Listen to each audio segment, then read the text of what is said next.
Le report sine-die du scrutin présidentiel par Macky Sall au Sénégal suscite assez de polémiques. Au cœur de cette décision, la mise en place d'une commission parlementaire enquêtant sur 2 juges de la Cour constitutionnelle accusés de corruption. Face à la presse, l'acte posé par le président Macky Sall est salutaire pour certains.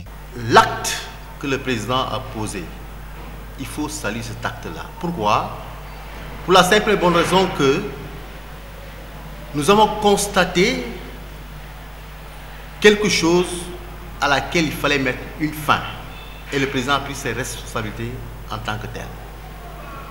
Un groupe parlementaire de l'opposition, le PDS, a vu que le Conseil constitutionnel a calé son candidat en la personne de M. Karim Meïssa Wade parce que, suivant le recours de Thierno Alassane Sall, il a 2 nationalités. Ce qui était avéré vrai. Et le Conseil constitutionnel a invalidé justement cette candidature.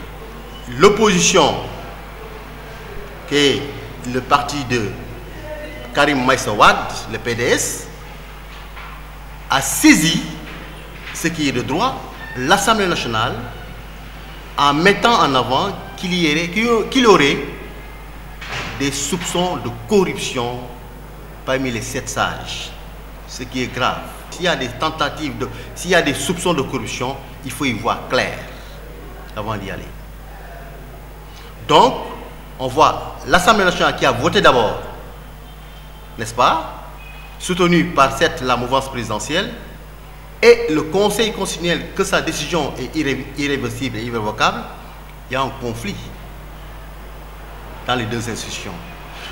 Normal que le gardien des institutions puisse intervenir pour voir justement plus clair. Et c'est ce que le président a pris comme décision. Aussi impopulaire que soit la décision, il faut reconnaître que c'est une décision courageuse. Je pense que 65% de la population sénégalaise jusqu'à présent sont favorables à ce que le président a pris comme décision.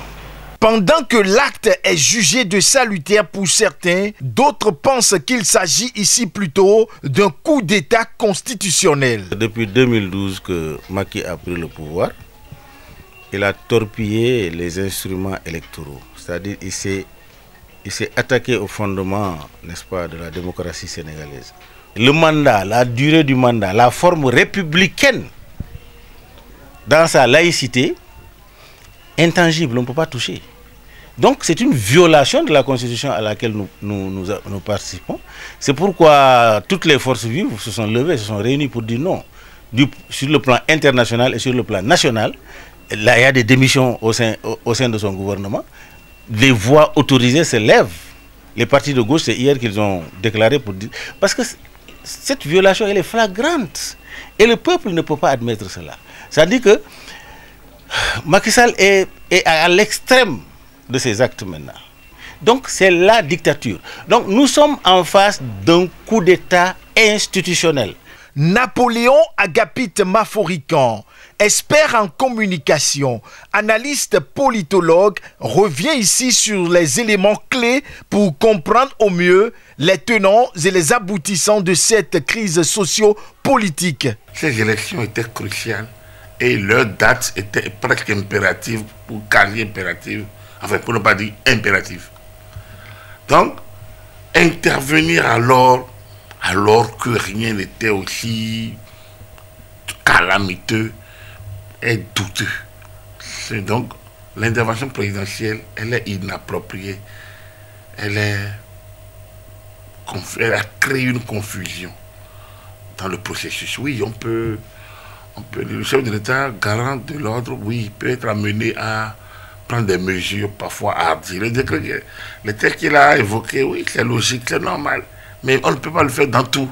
Parce que dans tous les camps, tous les candidats étaient prêts à aller aux élections. Le peuple, les populations étaient prêtes. Il n'y avait rien. Donc, il n'y a pas que tout ce qui était en jeu, c'était les petits enjeux, si je peux me répéter. Tout ce qui était en jeu, c'était les enjeux présidentiels dans ces élections-là. C'est-à-dire que plus les jours passaient, plus le camp présidentiel de l'élection, c'est-à-dire le candidat du camp présidentiel perdait du terrain et plus l'opposition en gagnait. Et je pense que le président Macky Sall a fait de l'analyse et s'est rendu compte qu'il n'était plus à la fin du processus aux élections du 25 février, son camp ne gagnerait pas. Et donc, il a créé une situation de fait, c'est-à-dire qu'il bloque les élections, il arrête les élections de force, parce qu'il a utilisé la force constitutionnelle. Et ce n'est pas dans ses prérogatives.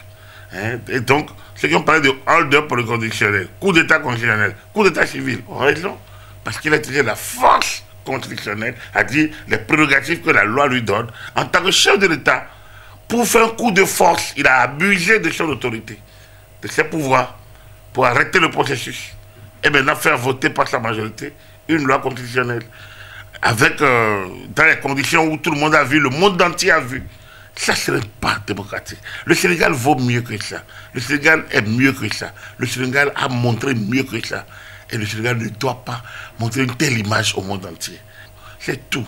Moi, je pense que nous devons, en Afrique, apprendre à être enfin sérieux. Nos ancêtres étaient sérieux. Les traditions étaient sérieuses. La culture est une question sérieuse.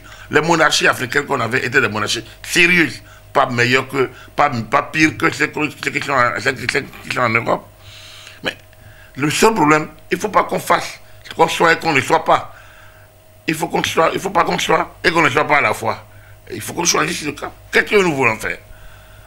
Définissons le cadre et apprenons à respecter les règles du jeu. Voilà, c'est tout le problème. Après que quelqu'un va se sentir plus intelligent et aller changer les règles du jeu, là, ça ne va pas. Et ça, il faut faire attention. Sinon, nous allons voir, on a commencé une décadence, un mouvement contraire à celui de 90. Où 90, c'était l'euphorie démocratique.